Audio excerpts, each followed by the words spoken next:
जय हिंद। Welcome to Path to Academy YouTube channel. ये video CAPF paper two essay writing के ऊपर है।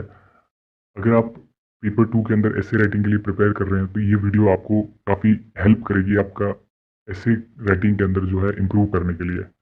So let's begin.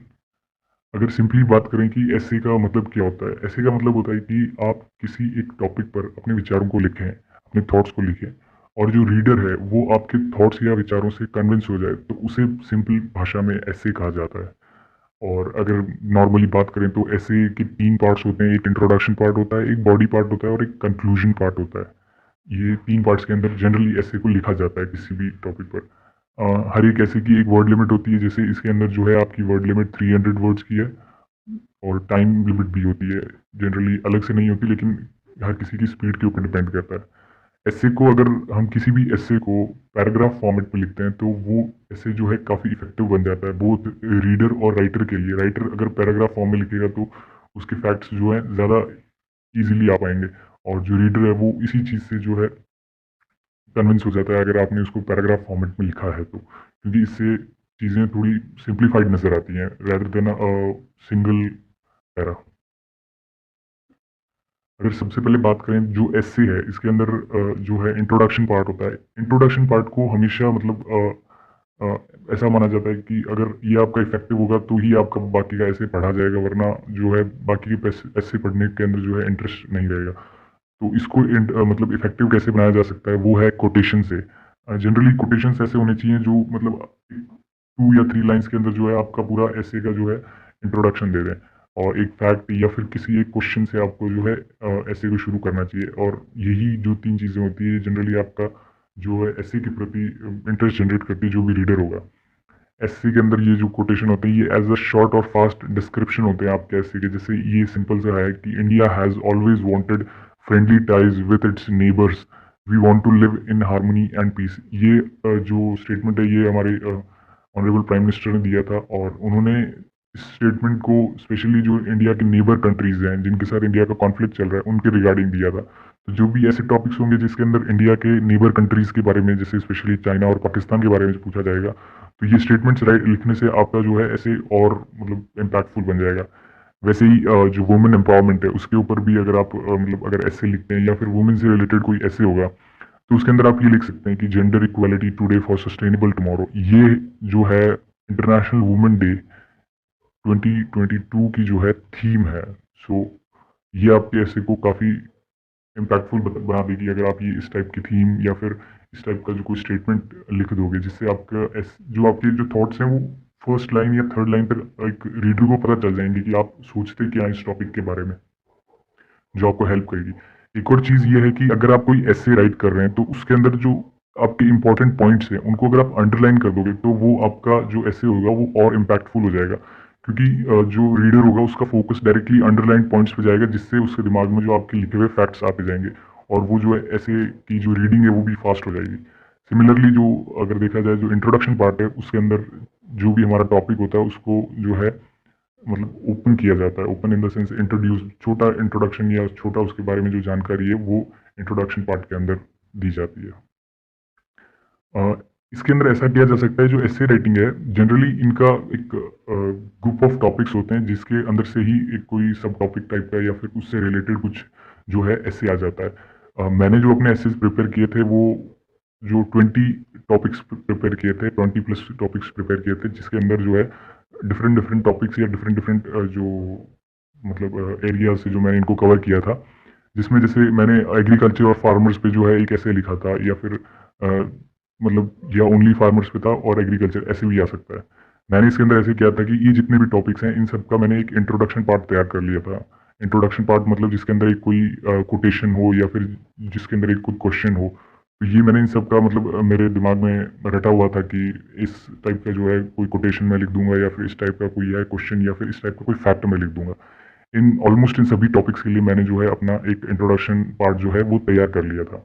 अगर इसके अंदर जैसे मैं आपको बताऊं तो जो सबसे पहले वाला है फार्मर्स वाला, तो ये भी मतलब उस वक्त काफ़ी चर्चा में था, क्योंकि फार्म लॉज आए ही थे, और एनवायरनमेंट और क्लाइमेट के वाला भी काफ़ी मतलब चर्चा में था, क्योंकि कोविड की वजह से काफ़ी सारी चीज़ें बनती, तो क्लाइमेट जो है अपने आप में थोड़ा नेचुरली इम्प्रूव कर रहा था, जिससे जो नॉर्मल पोल्यूशन है वो कम हो रहा था। सो ये कह सकते हैं। और दूसरा जो इसके अंदर मैंने इन सबके रिगार्डिंग जो है कंक्लूजन पार्ट भी जो है तैयार कर लिया था, वो मैं आपको आगे बताऊंगा कैसे आप कंक्लूजन पार्ट भी तैयार कर सकते हैं। सो एनवायरनमेंट एंड क्लाइमेट जो अभी मतलब काफ़ी चल रहा है चर्चा के अंदर, और फिर जो technology and AI, international relation, और फिर जो है इंडिया विद नेबर्स, ये बहुत बार रहता है। अभी रिसेंटली तो नहीं है, लेकिन पिछले साल जब गलवान वैली इशू हुआ था उस वक्त ये काफ़ी चर्चा में था। और इस टाइम में अगर हम देखें तो ये मान सकते हैं कि जो पाकिस्तान वाला इशू है वो भी चल रहा है, और नेबर में ऑब्वियसली अफगानिस्तान भी आता है, तो अफगानिस्तान वाला भी इशू आ सकता है। ये इंडिया विद नेबर्स हो गया। वुमेन एम्पावरमेंट, जैसे रिसेंटली जो है एनडीए के अंदर जो है वुमेन को अलाउ कर दिया गया है, तो ये सारी चीज़ें जो है इंपॉर्टेंट बन जाती है। इनके अंदर जो है आप कुछ ऐसे फैक्ट्स को यूज़ कर सकते हैं जो आपके ऐसे को मतलब मोर अट्रैक्टिव बनाएगा, और ये आप मतलब पहले से प्रिपेयर कर सकते हैं। इनके अराउंड में ही कुछ टॉपिक्स आते हैं जो ज़्यादा मतलब बाहर से नहीं हो सकते हैं। आपके हिसाब से भी कुछ टॉपिक्स होंगे जो आपको लगते हैं इंपॉर्टेंट है, तो उनके ऊपर भी आप तैयार कर सकते हैं। जैसे एजुकेशन इन इंडिया, ये भी काफ़ी मतलब नोन टॉपिक है जिसमें आने के चांसेस है। Poverty, child labour, child labour तो मतलब काफ़ी इंपॉर्टेंट माना जा सकता है। जैसे इसके अंदर एक इंटरनेशनल रिलेशन है, तो इसके अंदर एक काफ़ी कॉमन कोट यूज़ कर सकते हैं, और वो कोट है कि there is no permanent friend और permanent enemy in the international relation. तो ये आप इस टाइप का कोटेशन यूज़ कर सकते हैं। ये काफ़ी ईजी कोटेशन है, आसानी से याद भी रह जाता है। अनएम्प्लॉयमेंट है, फिर हेल्थ हेल्थ जो रिसेंट कोविड सिचुएशन है, एनर्जी क्राइसिस, ये मतलब मेरे को ऐसा लगता है कि ये काफ़ी इंपॉर्टेंट टॉपिक हो जाता है, क्योंकि रिसेंटली इंडिया में जो है जो कोल की कमी की वजह से इलेक्ट्रिसिटी की सप्लाई रुक चुकी थी, तो ये इंपॉर्टेंट टॉपिक हो जाता है काफ़ी। और इसके अंदर जो है आपके फैक्ट्स काफ़ी बड़ा रोल प्ले करेंगे अगर आपने काफ़ी तैयार कर रखे हैं, क्योंकि बॉडी पार्ट में जो है आपको फैक्ट्स चाहिए होंगे, और इंट्रोडक्शन भी आपको एक कोई फैक्ट बेस्ड या कोई कोटेशन बेस्ड रखना होगा। आत्मनिर्भर भारत, ये भी काफ़ी इंपॉर्टेंट टॉपिक हो जाता है, क्योंकि काफ़ी टाइम से चर्चा में, और रिसेंटली काफ़ी सारी जो डील्स हैं, स्पेशली जो रशिया और यूक्रेन कॉन्फ्लिक्ट के बीच में काफ़ी सारी सप्लाईज रुक चुकी है इंडिया की, तो उसके अंदर जो है जितने भी मिलिट्री इक्विपमेंट्स हैं उनके अंदर भी काफ़ी डील्स आत्मनिर्भर भारत के द्वारा की जा रही है, तो वो भी आप पढ़ सकते हैं, जो आपको काफ़ी हेल्प करेंगे इनके अंदर अगर आप इंट्रोडक्शन पार्ट तैयार कर लेते हैं। बॉडी की बात करते हैं। बॉडी के अंदर जो है आपको इंटरलिंकेजेस क्रिएट करने होंगे। अगर आप किसी टॉपिक के बारे में लिखते हैं तो उस टॉपिक को आपको मतलब काफ़ी सारी डायरेक्शंस में दिखाना होगा कि कैसे क्या यहाँ पर कैसे है, वो किस कैसी सिचुएशन है। जैसे यहाँ पर बात करते हैं कि बॉडी प्लेज क्रूशियल रोल, ये तो जैसे इसके अंदर ग्राफ्स बना सकते हैं, आप फ्लो चार्ट्स बना सकते हैं। ये जो फ्लो चार्ट्स और ग्राफ्स है ऑब्वियसली आप बना सकते हो, लेकिन पर जैसे सीपीएफ का जो ऐसे राइटिंग है उसके अंदर आप छोटे ग्राफ्स बनाएंगे तो ही बेटर रहेगा, क्योंकि ज़्यादा अगर बड़ा ग्राफ बनाएंगे तो आपका जो है एरिया कवर मतलब रिटन सेक्शन का एरिया कम हो जाएगा, और उससे थोड़ा मतलब सही नहीं लगता, क्योंकि आपकी वर्ड लिमिट भी शायद पूरी नहीं हो पाएगी। अब बात करते हैं हर एक जो बॉडी का पार्ट होता है उसके अंदर, मतलब ऐसे की बॉडी का जो पार्ट होता है उसके अंदर आप जो है 3 डायरेक्शंस में जनरली किसी टॉपिक को दिखा सकते हो। 3 डायरेक्शंस में कैसे?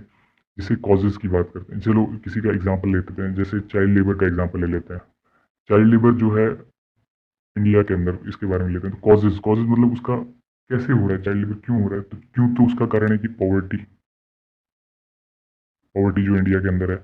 और फिर जो उसका अगर दूसरा कारण जो एजुकेशन सिस्टम है इतना इम्पैक्टफुल नहीं है इंडिया के अंदर, मतलब मैक्सिमम लोगों की रीच में नहीं है जो स्कूल्स वगैरह हैं, ये हो गया। फिर जो मतलब इलिटरेसी इलिटरेसी मतलब पेरेंट्स को लगता नहीं है कि जो पढ़ के कुछ कर पाएंगे, तो वो इसमें ज़्यादा बिलीव नहीं करते। तो ऐसे आप कॉजेज़ लिख सकते हो, ये सारे कॉजेज़ हैं। अगर बात करें कॉन्सिक्वेंसेज, तो कॉन्सिक्वेंसेज फिर सेम चीज़ है कि आप जैसे जो इससे बच्चे का जो है ना फ्यूचर, वो मतलब ख़त्म हो जाएगा, कोई उसके पास फ्यूचर ऑप्शंस नहीं होंगे अदर देन जो लेबर वर्क या फिर कुछ ऐसे बहुत ही बेसिक लेवल के जो वर्क्स हैं करने के अलावा, जिससे ये चीज़ कंटिन्यू रहेगी, और मतलब एक जो यूथ है वो रॉन्ग डायरेक्शन में चला जाएगा। और कंसिक्वेंसेज क्या होंगे कि ये एक कंट्री को लॉस भी है, क्योंकि एक कंट्री का यूथ जो है वो मतलब फ्यूचर होता है हर कंट्री का, और वो अगर ऐसी चीज़ों में या चाइल्ड लेबर में इन्वॉल्व हो रहा है तो वो काफ़ी रॉन्ग डायरेक्शन होगी कंट्री के लिए। सोल्यूशन, अब सोल्यूशन में कैसे है कि जैसे मैं आपको बताता हूँ कि मोस्ट प्रोबेबली जो ये जो ऐसी सिचुएशंस होंगी, चाइल्ड लेबर, वुमेन एम्पावरमेंट, या फिर कुछ ऐसी अदर सोशल प्रॉब्लम्स वाले टॉपिक्स होंगे, तो उसके अंदर सोल्यूशन के अंदर आपको मेजर रोल जो है पब्लिक का शो करना है। क्योंकि अगर देखा जाए तो अगर आप इसके अंदर डायरेक्टली सब कुछ गवर्नमेंट पे बेसिस पे डाल दोगे, तो अगर आप ऑफिसर बनने जा रहे हैं तो जो आपका इम्पैक्ट होगा वो मतलब ये होना चाहिए कि आप पब्लिक के अंदर रह के कैसे बदलाव करें, क्योंकि गवर्नमेंट पॉलिसीज़ तो हर 5 साल में बदल जाती है या फिर कोई नई सरकार आती है तो उसकी अलग पॉलिसीज़ होती है। तो इसके अंदर आपको सॉल्यूशन कुछ पब्लिक ओरिएंटेड दिखाना है। पब्लिक ओरिएंटेड जैसे अभी कुछ स्कीम्स दिखा सकते हो, कुछ ऐसे एनजीओज़ के बारे में लिख सकते हो जो मतलब हेल्प कर रहे हैं और जो है चाइल्ड लेबर को कम करने के लिए कैसे हेल्प कर रहे हैं, तो उनकी जो एजुकेशन का जो सारा खर्चा है वो एनजीओज़ उठा रहे हैं, प्लस उनकी जो फैमिलीज़ है उनको जो है मतलब अवेयर करवा रहे हैं कि एजुकेशन बच्चे के लिए कितनी इंपॉर्टेंट है। तो ये सारे पब्लिक आप डाल सकते हो। अभी जैसे एक ये भी डाल सकते हो कि 2017 के अराउंड एक पोर्टल लॉन्च किया था गवर्नमेंट ने, जिसका नाम था पेंसिल पोर्टल। तो इस पोर्टल पे अगर आप कहीं पे भी अपने सराउंडिंग में चाइल्ड लेबर दिखो तो आप कंप्लेन कर सकते हो। तो आप इस पोर्टल के रिगार्डिंग अवेयरनेस फैला सकते हो लोगों के अंदर, बच्चों के अंदर, अगर उनके साथ कोई मतलब ज़बरदस्ती चाइल्ड लेबर होता है तो ऐसे पोर्टल्स के बारे में आप लिखोगे तो ये सोल्यूशन आपका जो है मोर इफेक्टिव हो जाएगा। अगर बात करें जैसे एग्जाम्पल्स की, तो एग्जाम्पल्स के अंदर आप ऐसे लिख सकते हो कि जैसे काफ़ी सारे जो विलेजेस हैं वो अपने आप को जो है एम्पावर कर रहे हैं रिगार्डिंग दिस एजुकेशन और डेवलपमेंट। तो उसके अंदर काफ़ी सारे बच्चों को जो है, जो विलेजेस के काफ़ी सारे लोग हैं वो अपनी खुद की इनकम से जो पढ़ा रहे हैं, तो ऐसे जो है पब्लिक मोटिवेशन से जो है लोग काम कर सकते हैं। और फिर नेशनल लेवल पे कुछ स्टेट्स का एग्जांपल्स दे सकते हो, जैसे कुछ स्टेट्स के अंदर जो है लिटरेसी काफ़ी अच्छी है, जैसे जो यूटी है दिल्ली, उसके अंदर जो एजुकेशन बच्चों की वो काफ़ी प्रैक्टिकल हो चुकी है, और जिसकी वजह से जो है बच्चे ज़्यादा चीज़ें लर्न करते हैं और अपनी जो फ्यूचर स्कोप्स हैं वो बढ़ा सकते हैं। वैसे ही अगर इंटरनेशनल लेवल पे बात करें तो कुछ कंट्रीज़ का एग्जांपल्स ले सकते हो। एग्जांपल्स के साथ आप जैसे आईएलओ की भी बात कर सकते हो, इंटरनेशनल लेबर ऑर्गेनाइजेशन। तो ये इसने कुछ नॉर्म्स बना रखे हैं कि चाइल्ड लेबर क्या होता है, इसने इसने एक डेफिनेशन दे रखी है। आप इसकी स्टार्टिंग में वो डेफिनेशन भी लिख सकते हो चाइल्ड लेबर की, मतलब 14 ईयर से कम वाला जो भी अगर किसी हज़ार्डस प्लेस पे काम करता है तो चाइल्ड लेबर। तो ये सारी चीज़ें आप इसके अंदर दे सकते हो। इंटरनेशनल एग्जाम्पल्स में ऐसी चीज़ें भी कंसिडर कर सकते हो। फिर जो हम नेक्स्ट बात करते हैं वो है कंक्लूजन पार्ट की। हाँ, जैसे कि जो कंक्लूजन पार्ट होगा इसके अंदर आप जो है अपने टॉपिक को मतलब एक एंड पॉइंट की तरफ ले जाओगे कि भाई अब आप जो है चीज़ों को ख़त्म करते करते एक निष्कर्ष पे आ रहे हो कि भाई हाँ ये चीज़ें होनी चाहिए और ये सब कुछ है। तो अब जैसे इसके अंदर क्या होगा कि जो पीपल और पब्लिक ओरिएंटेड सोल्यूशन जो होते हैं वो आपको ज़्यादा देने हैं कुछ टॉपिक्स के अंदर, जैसे स्वच्छ भारत है, अनएम्प्लॉयमेंट है और गर्ल एजुकेशन है। क्योंकि ये जो टॉपिक्स हैं इसमें जो है आप अगर जितना पीपल ओरिएंटेड सोल्यूशन दोगे वही इम्पैक्टफुल होंगे। जैसे स्वच्छ भारत है तो इसके अंदर गवर्नमेंट स्कीम्स तो शायद बहुत सारी होंगी, लेकिन एक गार्बेज जो होगा वो एक पर्सन अपने ही हाथों से डालेगा ना डस्टबिन के अंदर। तो ऐसे जो पीपल और पब्लिक ओरिएंटेड सॉल्यूशंस होंगे ये ज़्यादा इम्पैक्टफुल होंगे। तो ये आपको इन चीज़ों पे थोड़ा सा ध्यान देना होगा। अगर आप जो भी ऐसे लिखते हैं तो इसके अंदर जो आपका कंक्लूजन के अंदर सोल्यूशन होगा वो थोड़ा पब्लिक ओरिएंटेड होगा, अगर इस टाइप के टॉपिक्स होंगे। फिर जो है जो आप इंटरनेशनल और जो है नेशनल सिचुएशन की एग्जांपल्स देके जो है इन चीज़ों को आप वो कह सकते हो, और अगर कंट्री के तुलना में हो तो स्टेट और स्टेट्स के एग्जांपल्स भी दे सकते हो। जैसे कि इंटरनेशनल लेवल पे बात की जाए तो अभी रिसेंट में जो चल रहा है श्रीलंका वाला, तो उसके अंदर इंडिया को ये लेसन लेना चाहिए कि जो मतलब कैसे जो है आत्मनिर्भरता पे फोकस करना चाहिए और अपने जो इंटरनल जितने भी सेक्टर्स हैं उनको एम्पावर करना चाहिए। जैसे श्रीलंका के अंदर एग्रीकल्चर के अंदर क्राइसिस देखा गया था, वो मैक्सिमम जो है फर्टिलाइजर्स इंपोर्ट कर रहे थे। तो ये ऐसी सिचुएशन में जो है इंडिया को लेसन लेना चाहिए। तो ऐसा मतलब जो आप ऐसे के अंदर लिख सकते हो कि तो जो भी इस टाइप के टॉपिक्स होंगे। नेक्स्ट जो है वो ये है कि जो रिसेंट श्रीलंका में इकोनॉमिक क्राइसिस चल रहा है उसके ऊपर कुछ फैक्ट्स को डिस्कस कर लेंगे, जो मतलब अगर इससे रिलेटेड कोई टॉपिक आता है तो उसमें ये जो है ऐसे के अंदर आप मतलब लिख पाएंगे ये फैक्ट्स जो आपको काफ़ी हेल्प करेंगे। तो जो अगर पहला फैक्ट जो बात करें, अगर जो श्रीलंका के अंदर जो प्रेजेंट इकोनॉमिक क्राइसिस है उसके पीछे कुछ रीजंस मान लेते हैं, तो वो उसमें जो पहला रीज़न है वो ये माना जाता है कि जो श्रीलंका है इसके अंदर वैसे तो 1948 के अंदर श्रीलंका जो है मतलब आज़ाद हो गया, लेकिन जो 1989 के अंदर, सॉरी 83 के अंदर जो है श्रीलंका के अंदर सिविल वॉर स्टार्ट हो गया। सिविल वॉर, और ये सिविल वॉर जो है जो श्रीलंकन तमिल्स हैं, श्रीलंकन उन्होंने स्टार्ट कर दिया था। और इस सिविल वॉर में उनकी डिमांड थी कि उनको एक अलग देश दिया जाए और उनको जो है अलग किया जाए श्रीलंका से। तो ये जो है वैसे श्रीलंकन जो पॉपुलेशन है वो श्रीलंकन तमिल्स की जो पॉपुलेशन है वो 15% है, और ये जो 15% पॉपुलेशन है ये एक अलग कंट्री की डिमांड करती है। तो एक ये रीज़न हो गया। और इस रीज़न के अंदर ये है कि सिविल वॉर जो है इतना लंबा चला कि जो श्रीलंका का डिफेंस बजट है वो इन्होंने जो है डिफेंस बजट जो है बढ़ा दिया 6% से लेकर 21% तक। जो इनका डिफेंस बजट जो है बढ़ गया श्रीलंका का, तो उस डिफेंस बजट की वजह से जो श्रीलंका दूसरी चीज़ों में इन्वेस्ट ही नहीं कर पाया। और इस सिविल वॉर के दौरान ही श्रीलंका की जो काफ़ी इकोनॉमिक कंडीशन है वो ख़राब हो चुकी थी। और कहीं ना कहीं इसके दौरान एक जो है कम्युनिटी डिफरेंस भी क्रिएट हो गया, क्योंकि श्रीलंका के अंदर जो मेजॉरिटी पॉपुलेशन है वो तो सिन्हालाज की है, और सिन्हाला जो है अप्रॉक्सीमेटली 75% है श्रीलंका के अंदर।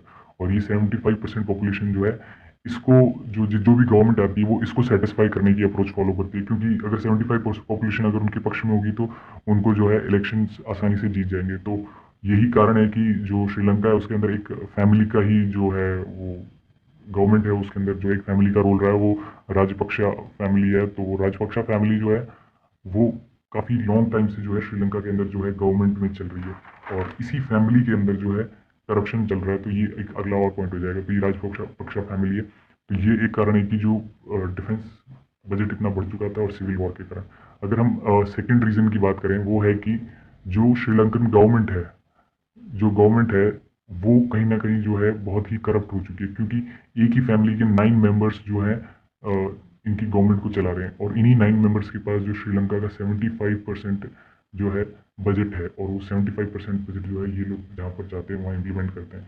और ये इतनी जो गवर्नमेंट है वो करप्शन में थी कि इन्होंने काफ़ी सारे अमेंडमेंट्स कर दिए कॉन्स्टिट्यूशन के अंदर, जिससे ये अपने ही जो फैमिली मेम्बर्स को बचा सकें। उसकी वजह से भी जो है श्रीलंका को काफ़ी दिक्कत आई है। और एक इसके अंदर ये भी है कि श्रीलंका इतना जो है सेकंड कंट्री बन चुका है जिसने सबसे ज़्यादा बेल आउट्स की डिमांड की है। वो है 16 बेल आउट्स, जो पाकिस्तान के बाद सबसे ज़्यादा श्रीलंका ने किए हैं IMF से। तो ये बेल आउट्स की डिमांड की है। और फिर उसके बाद जो तीसरा रीज़न अगर देखा जाए तो तीसरा रीज़न सिंपल सा होगा कि जो चाइनीज़ डेब्ट ट्रैप पॉलिसी जो है श्रीलंका के अंदर सबसे बड़ा रोल प्ले करती है उसके क्राइसिस के लिए। क्योंकि इसके अंदर देखा जाए तो श्रीलंका कुछ समय पहले एक हम्बनटोटा पोर्ट का जो है प्लान लेकर आया था, और उस प्लान को श्रीलंका USA के पास भी लेके गया, और फिर ये इंडिया के पास भी लेके आया, और फिर जो है USA ने इसको बिल्कुल डिनाई कर दिया और अनसक्सेसफुल प्लान डिक्लेयर कर दिया, और इंडिया ने भी इसको डिनाई कर दिया और अनसक्सेसफुल प्लान डिक्लेयर कर दिया। उसके बाद श्रीलंका जो गया वो चाइना के पास गया, और चाइना ने जो है इसको अप्रूव कर दिया और इसके लिए जो है पैसे दे दिए।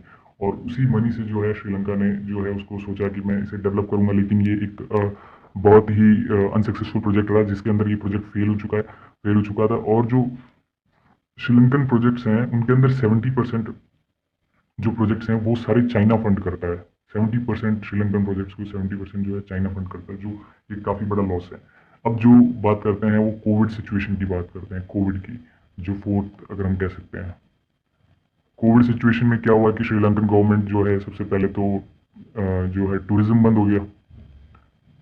टूरिज्म जो है मेन अट्रैक्शन मेन जो है रोल प्ले करता है इनकी इकोनॉमी में, जो टूरिज्म कोविड के दौरान बंद हो गया। और फिर जो है इलेक्शंस की वजह से जो श्रीलंकन गवर्नमेंट है उसने कोविड से कुछ समय पहले ही जो है वैट अपने कंट्री के अंदर 15% से डिक्रीज करके 8% कर दिया। और इसमें एक कारण और माना जाता है कि जो श्रीलंकन गवर्नमेंट है वो समय समय पर जो है अपना जो चीज़ें फ्री में बांट रही थी ताकि वो वोट ले सके। तो कोविड के समय चीज़ें इतनी मतलब कठिन हो गई कि जो पैसा जितना भी उड़ाया था वो वापस जनरेट नहीं हो पा रहा था। तो ये फ्री चीज़ों की वजह से काफ़ी सारे लॉसेज हुए हैं जो श्रीलंकन गवर्नमेंट को झेलने पड़े। और फिर इसके बाद एक और इसमें चीज़ देखी जाती है कि जो कोविड है उसी के दौरान श्रीलंकन गवर्नमेंट ने अभी आफ्टर कोविड श्रीलंकन गवर्नमेंट ने डिसाइड किया कि ये एग्रीकल्चरल फर्टिलाइजर्स पर जो है बैन लगाएंगे। बैन क्यों लगाएंगे? क्योंकि ये इंटरनली जो है इनको प्रोड्यूस करना चाहते हैं, और वो इन्होंने कहा कि ऑर्गेनिक फर्टिलाइजर्स प्रोड्यूस करेंगे, ऑर्गेनिक फार्मिंग करेंगे। बट इसके रिगार्डिंग कोई इंफ्रास्ट्रक्चर नहीं था श्रीलंका के अंदर, और ये भी जो है फेल हुआ। दरअसल कारण ये था कि श्रीलंकन गवर्नमेंट अफोर्ड नहीं कर पा रही थी कि वो एग्रीकल्चर फर्टिलाइजर्स जो है इंपोर्ट करे। और इसके अंदर एक रीज़न ये भी है कि जो श्रीलंकन गवर्नमेंट है उसने समय समय पर जो है अपने लोगों को जैसे फ्री सामान बांटा, तो उस वक्त जो गवर्नमेंट नीड के कारण जो है एक ही सेक्टर पे फोकस रहा, वो एक ही कम्युनिटी थी, वो इनकी सिन्हाला कम्युनिटी थी। ये भी एक कारण है। और रिसेंटली जो श्रीलंकन गवर्नमेंट ने एक बहुत बड़ा जो मतलब एक कह सकते हैं कि काम किया है, वो ये है कि श्रीलंकन गवर्नमेंट ने बहुत सारे पैसे छाप दिए, और वो लगभग थे 119.08 बिलियन इन्होंने पैसे छाप दिए। और ये जो है IMF ने इसके लिए मना भी किया था, लेकिन इन्होंने इतने पैसे छाप दिए जिसकी वजह से यहाँ पे महंगाई और ज़्यादा बढ़ गई। जो पेपर की कॉस्ट है वो काफ़ी ज़्यादा बढ़ चुकी है, और मतलब काफ़ी सारी चीज़ों की कॉस्ट बढ़ चुकी है। तो फिर श्रीलंकन गवर्नमेंट का ये सबसे बड़ा मतलब एक और ड्रॉबैक माना जाता है। हाँ, और श्रीलंका जो है इसके अंदर आप ये भी देख सकते हैं कि श्रीलंका एक काफ़ी ज्योग्राफिकली इम्पोर्टेंट कंट्री है। श्रीलंका का जो हम्बन टोटा वाला प्लान था, ये दरअसल इसकी जो इंस्पिरेशन थी, श्रीलंका ने सोचा था मुंबई और दुबई और शंघाई जैसे सिटीज से कंपैरिजन करके हम्बन टोटा को डेवलप करने के लिए सोचा, बट जो ये सक्सेसफुल नहीं हुआ। बट चाइना इसमें जो है सक्सेसफुल हो गया अपना डेब्ट ट्रैप पॉलिसी के अंदर। सो ये सारे रीजंस रहे जो श्रीलंका को कहीं ना कहीं बैकवर्ड करते हैं। सबसे बड़ा रीजन जो है इनका ये डिफेंस बजट वाला है, क्योंकि यही एक कारण था जब श्रीलंकन गवर्नमेंट जो है वीक पड़ी थी, और इनका जो जो मैक्सिमम मनी था वो 2009 तक सिर्फ और सिर्फ डिफेंस के अंदर जा रहा था और इनको प्रोटेक्ट करने के लिए। फिर धीरे धीरे कुछ और सिचुएशंस ऐसी क्रिएट हो गई, तो उसकी वजह से हो गया। So thank you for watching the video. अगर आपको वीडियो अच्छी लगी हो तो इसे लाइक ज़रूर करें और अपने फ्रेंड्स के साथ शेयर करें, और चैनल को सब्सक्राइब भी करें। इसकी PDF अगर आपको चाहिए तो टेलीग्राम चैनल है, उसमें मैं डाल दूंगा। आप path.2academy सर्च करेंगे तो आपको इसका टेलीग्राम चैनल मिल जाएगा, वहाँ पर ये PDF भी आपको मिल जाएगी। आप चैनल को सब्सक्राइब कर लें। नेक्स्ट वीडियो ऐसे ही जितने भी ऐसे के रिगार्डिंग इंपॉर्टेंट टॉपिक्स हैं उन पे होगी, तो मैं इस पर आपको जो है नोटिफिकेशन मिलेगा। So again thank you for watching the video and जय हिंद।